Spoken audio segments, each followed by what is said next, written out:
Howdy everybody, we're going to be doing the Mauerder Toten first playthrough, but only with a knife because I wanted to be different, so let's get into it, no time wasted. We scattered out these zip lines and decided that the best plan of action was probably going to be to stay for a few rounds, collect up some points, then we could venture off and see the rest of the map. The second roof and the first one are almost the same. I guess the only difference is that there's a shotgun on this one and a better zip line, but speaking as I can't use the shotgun in this playthrough, it has zero use to us right now, so they're pretty much the same. Surprise, surprise, we're on another rooftop. I mean, but we have speed colas, so I guess that's okay. I shouldn't be complaining that much because every door we go through, we're getting closer to power, which is our main goal at the moment. We're going based off of the clues inside of the game right now, which are trying to lead us to what seems to be an underground subway. And seeing as a trailer, I already know there's going to be a train down there. However, I didn't expect a bunch of fire-burning zombies to be jumping out at you once the train went by. But Treyarch always has stuff up their sleeve. Honestly, sometimes it feels like Treyarch just puts a bunch of ideas in a hat and pulls them out at random. That's kind of mean. It's kind of hard for Treyarch to innovate in a sea full of content named the internet, so we gotta give him a little bit of leeway there. We finally got power, just for it to get yoinked out of existence, and now we gotta find some fuses. Nothing is ever simple anymore. Finding the fuses though was pretty easy because it kind of tells you where you're supposed to go and what you're supposed to do, which I have mixed feelings about because I do miss the feeling and the adventure of going and finding stuff on your own, but I know it helps out those noobs out there. Yep, I'm talking to you, Timmy. So I still have a bit of mixed feelings. Splitting up the operations of turning on power was already annoying enough in D-Machine because the two power buttons were literally in the same room, but I realized on this map, that's not actually that bad because this map, you have to go across the entire map just to get the other fuse, go back down to the power that you've already been to, and then turn it on. You know, Call of Duty Zombies is an interesting state when you can one-knife zombies on round 9, but it also takes you till round 9 to turn on the power. But this is my first playthrough, so obviously people are going to do it faster. Reaching new heights by turning on power, we're going to unlock PAP. Now, keeping with the theme of this video, we have to stop a satanic ritual in order to pack-a-punch our weapons. This definitely fits, and I kind of like it. When you activate the PAP, the ritual will start, and then slowly each one of these purple flying dudes will turn red, and then they'll drop down from their floating state, and you gotta kill them. Obviously, they're gonna try to kill you, but they're being controlled by, I think, what's called a Dementor, and this guy's a flying bastard. He's really annoying. More of these come later on. These Dementor guys are kind of a pain in the ass to kill, especially since you're using a melee weapon, but that is the challenge of the video, and that's what makes it, you know, challenging. So we just got to deal with it the best that we can, and the best way that I found to kill them was just kind of to like jump at them like a flying squirrel and just see if you can swipe at them. About 3.5 minutes into the video, just want to say you're doing a good job.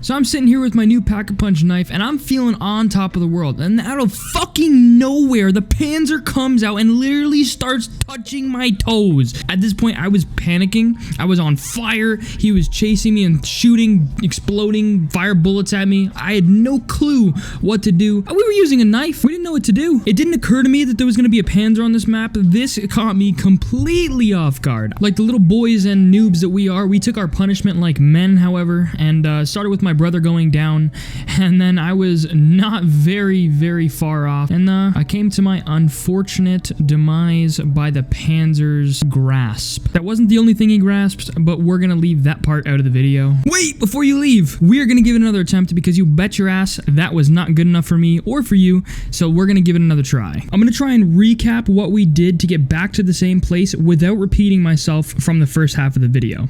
Rooftop, rooftop, rooftop, zipline, power, Panzer.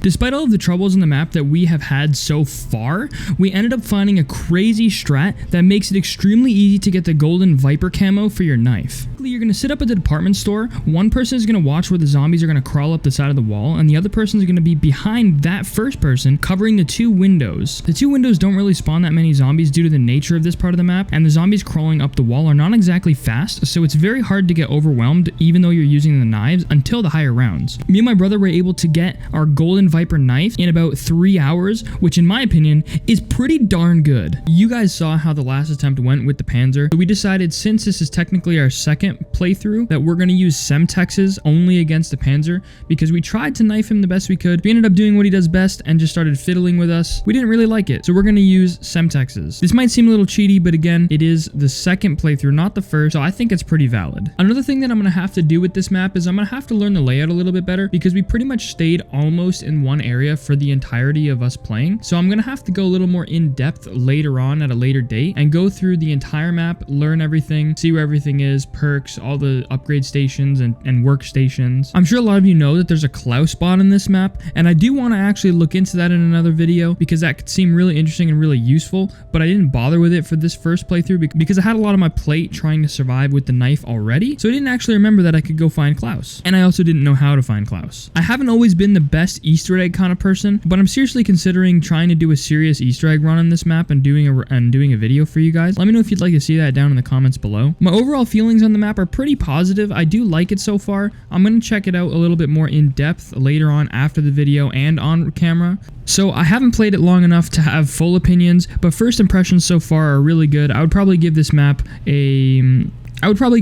so far a 6 out of 10. It's pretty good, but I need to go a little more in depth. It seems like there's a lot of different types of zombies to fight. You have those red crystal guys, you have the Dementors, you have your Panzers, your regular zombies, you have the demented zombies. So there is a nice mix, and it does actually seem overall pretty balanced. I mean, I was using a knife. The thing that kind of triggers me though is comes a certain round, Panzers spawn like crazy. Like there is multiple Panzers per round. There was one round that we had 7 Panzers. I don't know if that's supposed to happen, but it did. I'm not sure if I have it on camera. If I do, I'll try and put it in the video, but I'm not sure. I'm gonna have to look into that and see if it's a bug or see if that's actually supposed to be in the map. If it's supposed to be in the map, it's a little bit sus, but it's fine. I do feel like I'm gonna be playing this map a lot more. In fact, I'm planning on doing a grenade launcher only on this map and trying to upgrade that as well. If you guys are interested in seeing that, let me know again. A tip I have for this map already is actually be careful around those trains because I got sucked into one and thrown across the map one time and I died. And it wasn't great. The trains are actually a really cool feature. I like that there's that element of danger sometimes when you're crossing them. You gotta watch out for that ding, that bell that notifies you when the train's coming. It's not the biggest map in the world, but it's also not the smallest. Having that elevation, the top level and bottom level, does give it this aspect of 3D space that we've actually been enjoying in a lot of the new recent maps. The layout of this map is actually fairly well done. I don't even want to give an opinion on high rounds for this map because I'm not really a high round player. I do try to go for high rounds every once in a while,